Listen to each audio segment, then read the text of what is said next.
A couple of weeks ago, I've reviewed the 2009 50th anniversary 1959 Les Paul Standard, and I was really curious to see the new one, the inspired by Gibson 59. I already had the chance to review the 50th Les Paul Standard from the Inspired by Gibson collection, so I was a little bit surprised when I found out that this has a satin finish. In this video, I'm gonna give you some suggestions how you can deal with the finish if you don't like it, try to explain why you should go for this 59 instead of the 50 standard, and I'm gonna discuss the collaboration with the Gibson Custom Shop.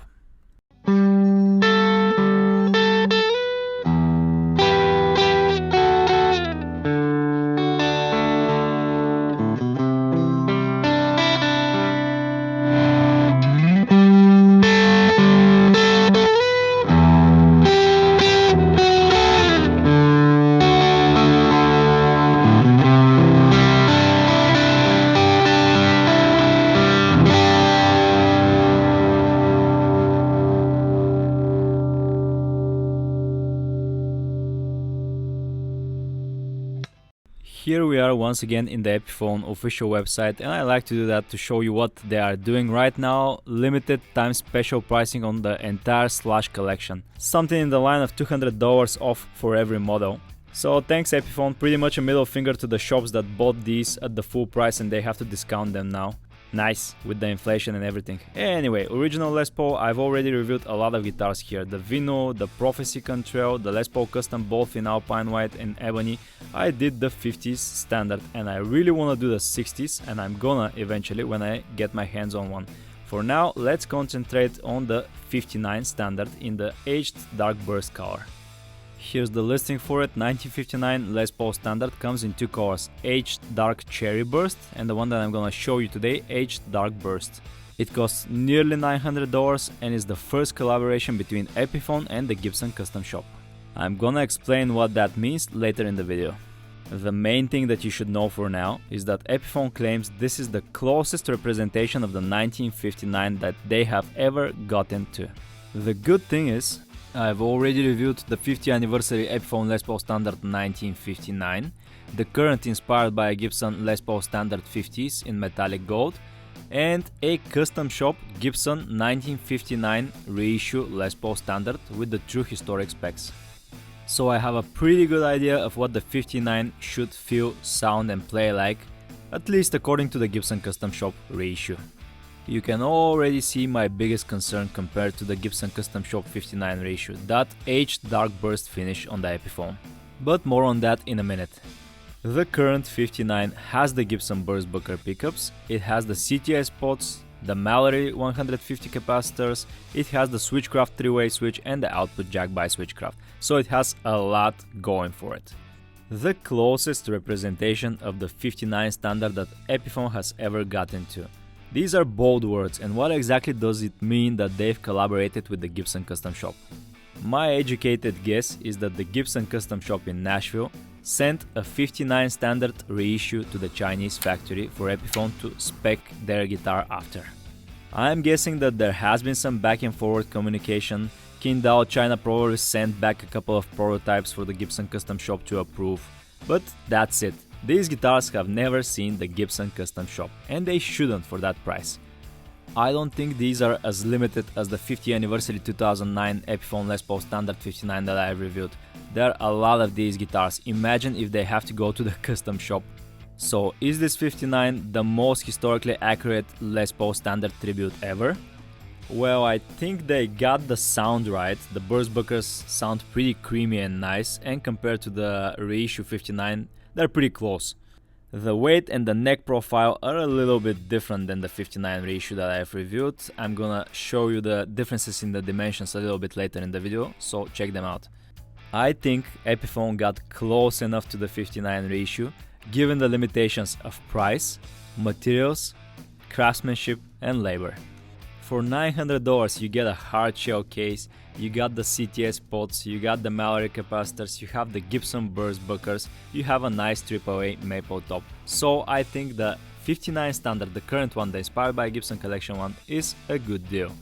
The only thing that is really bugging me is that aged dark burst finish. But I think I have a pretty good solution for that.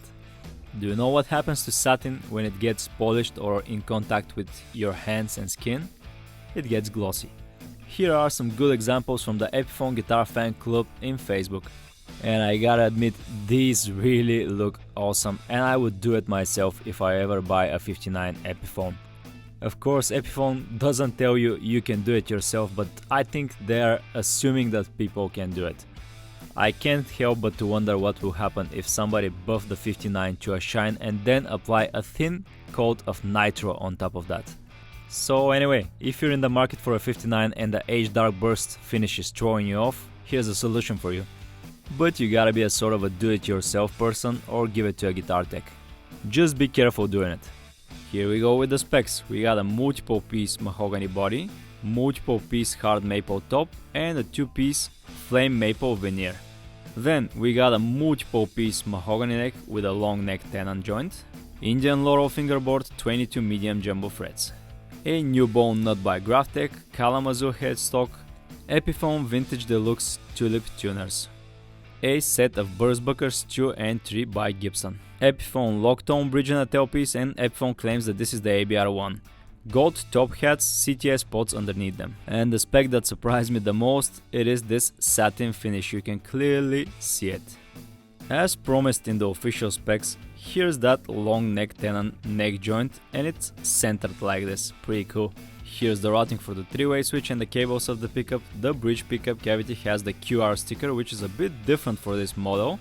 1959 Les Paul Standard Aged Dark Burst.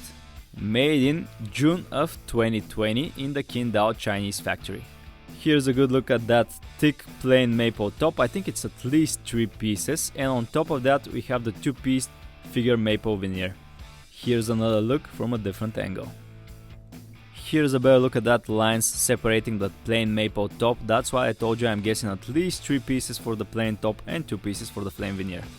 The BurstBucker pickups, BurstBucker 2 for the neck with the Gavit conductor wire, patent apply for sticker or PAF. These are supposed to represent the classic PAFs. They were made a couple of months before the guitar, and I think at some point somebody removed the covers. You see how the poles are mismatching with the top of the cover? For the bridge position we have the BurstBucker 3. It was made a month before the guitar was finished. It's at the end of April 2020. PAF sticker. I think this cover has been removed as well. Cream pickup rings with short screws for the front, longer for the back. The controls are bridge volume, bridge tone, neck tone, and the 3-way switch for the pickups. Measuring the BurstBuckers, the BurstBucker 3 in the bridge at 855, switching over to the BurstBucker 2 in the neck, 792. These readings are close to the custom buckers in the 59 Custom Shop Gibson Reissue, 411 in the middle. We got the Epiphone lock tone bridge and a tailpiece. The official specs claim that this is the lock tone ABR1 bridge. I don't see how this is an ABR bridge, it's still metric, looks like the regular lock tone with the individual saddles, spring holding them. I have to adjust the intonation, these are wrongly positioned. But anyway, let me show you what I mean. Again, metric, this is the tailpiece for the lock tone, just the usual lock tone tailpiece. So I'm gonna demonstrate something for you guys. Here's the new Les Paul Modern Cafe Latte. It has the Tune-o-matic Epiphone lock tone. It's absolutely identical to the ABR1 that I have in my hands. I don't know why Epiphone called this the Tune-o-matic and this the ABR1. They are absolutely identical. If I'm missing something, please let me know in the comment section. Both are not the ABR1, I can tell you. Here's the cream pickguard single ply, same as on the 50 Standard. It has 2 screws, one with the big head goes here in the bracket, and the other one, the small one, is for the body. It's time to talk about the elephant in the room and discuss that aged dark burst finish. There is nothing aged about it, this is just satin, and I would much prefer the guitar to be high gloss, like for example the modern that you're seeing here. This is polyurethane high gloss finish, again polyurethane here, but this is satin. In fact, it's the same satin as on the Prophecy series, and I don't like satin on guitars. It's a personal preference, of course. But I'm not alone on that. I see a lot of people don't agree with the satin finish on the 59. I already gave you a solution how you can fix that, but it's up to you if you prefer it satin or you want a guitar that it's gloss. You are not gonna be able to make it high gloss like the modern, but it's gonna look better in my opinion.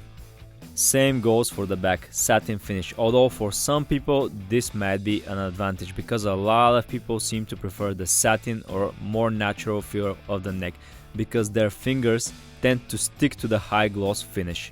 I personally prefer the high gloss or the nitro finish for the back of the neck, but a lot of people like the satin or no finish at all for their necks. So again, figure out what you like.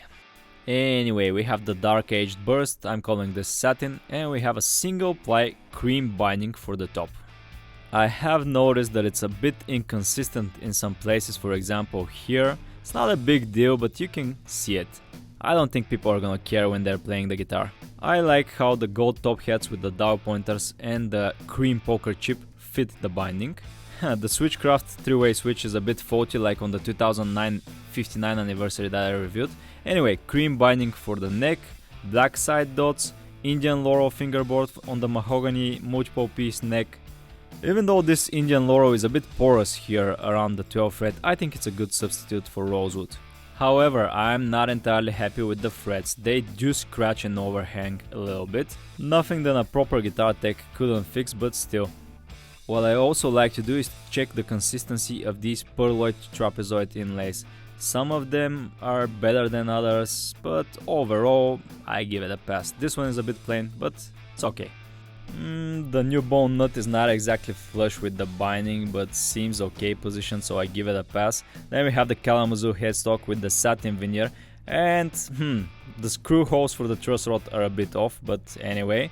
Les Paul model gold silk screen Epiphone, that's a pearloid logo, and the vintage deluxe tuners by Epiphone. Let's check out that truss rod hole, 4mm Allen nut in there, and man, that screw hole is really bugging me. Here's the cover for it. 3 screws, 2 ply, same as on the reissues that Gibson Custom Shop does, no standard written on it, 50s period correct. Let's see if Epiphone got close to the Gibson custom dimensions of the neck at least. The nut is 43mm or 1.69 inch wide, the Gibson exactly the same, nice. The 12th fret of the Epiphone 52.8 or 2.07, the Gibson a bit narrower at 52.2 or 2.05. Thickness at the first fret, the Epiphone is considerably thinner at 0.85. The Gibson, I think it's, much thicker at 23mm or 0.90. That makes a huge difference in the feeling when you're playing in the open position. 12th fret at 24.6 or 0.96. The 12th fret on the Gibson 25.5 or 1 inch exactly. Body thickness of the Epiphone 1.91 inch. Thinner than the Gibson at 50, but I think that is because the Gibson has the nitro finish. Another big difference between the Epiphone and Gibson, both on Gibson Les Paul Custom and Standard model, is the distance between the pickups and especially the distance between the bridge pickup and the bridge.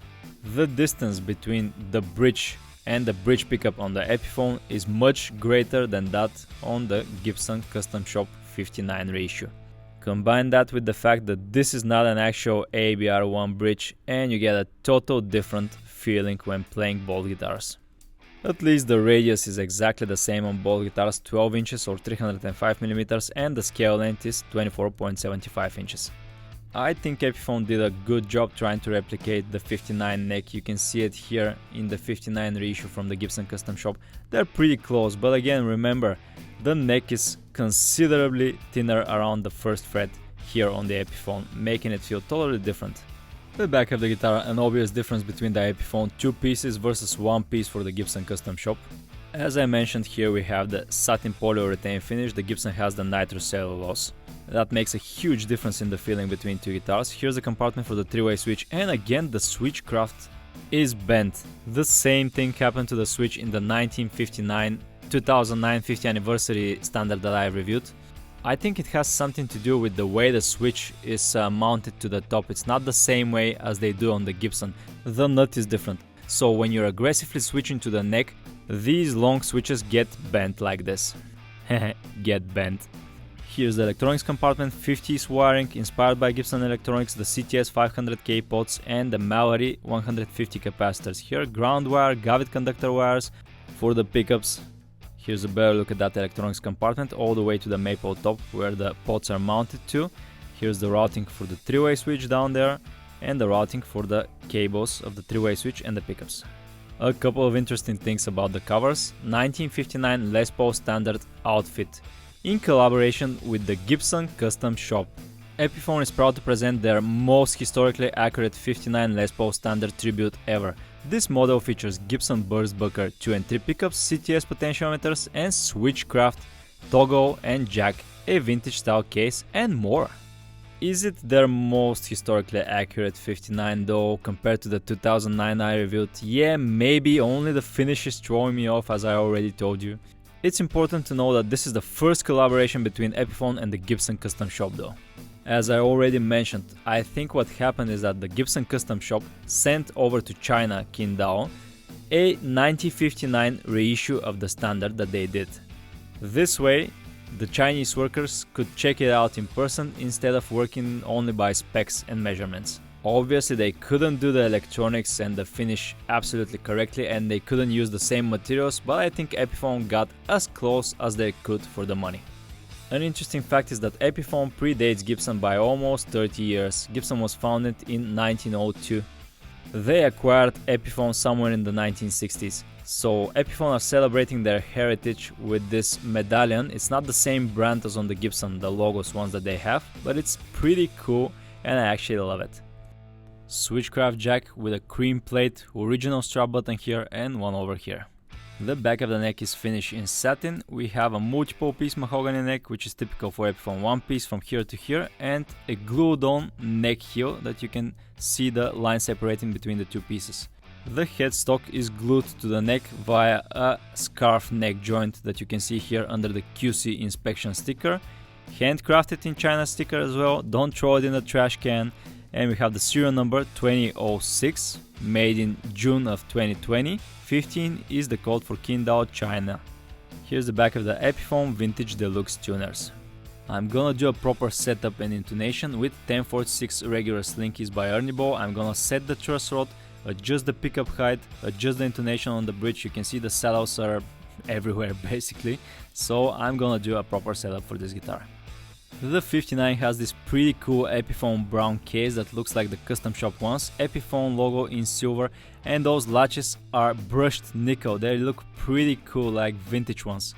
There's the thick leather handle, the metal for it is also brushed, pretty cool. This one locks two more latches, one here and one in the back.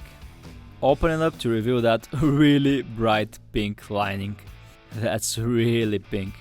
Here's what it looks like without the guitar. We have a compartment for accessories. Actually, when I got my first case, I didn't know about these compartments, so I blew my own mind. Some stickers here that I'm gonna demonstrate. The case is made in China, silica gel. The warranty card by Epiphone. Here's what it looks like. You can pause it, read it when you like. Over 140 years of Epiphone. This is the key for the case. It fits this latch over here, and we have a huge Epiphone bumper or refrigerator sticker. Something interesting, the packaging material for Epiphone comes from this factory here. The manufacturer is called OK Pack China. The more you know. The Les Paul Standards are known to be heavy because they don't have a weight relief. This one weighs 9.34 pounds. Weighs almost as much as my Gibson Les Paul Custom that has a weight relief 9-hole. But here's an interesting fact. The Reissue 59 was lighter at 8.64 pounds. In theory, good mahogany is lighter and resonates better, but for the Epiphone we have the heavier mahogany.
what's my honest opinion about the 59 Epiphone? Well, it is a great value for money. For $900 with the hardshell case, with the Gibson BurstBuckers, with the CTS pods, Mallory capacitors, switchcraft, three-way switch and the output jack. Yes, it's great value for money.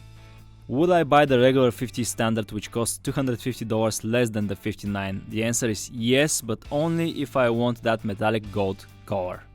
However, if you want any of the other colors and you don't mind the satin finish, definitely go for the 59, because the hardshell case, the Gibson pickups, the switchcraft parts, the gorgeous AAA flame maple veneer, the medallion on the back, I think they're a bargain for $250 more. What I would do is get the 59 in the dark aged burst and polish it to shine, or try to apply a thin layer of nitro. If you don't like the satin finish and you don't want to modify your guitars, don't go for the 59 standard. Now the bigger question, how close does it get to the actual 59, at least the reissue that the custom shop from Gibson does? They almost got the neck and the weight right, they got the creamy sound right with the BurstBuckers, but the lack of a nitro finish and some constructional differences mainly in the bridge make it feel totally different than the Gibson. I don't think that matters though, the 59 Epiphone is a great deal.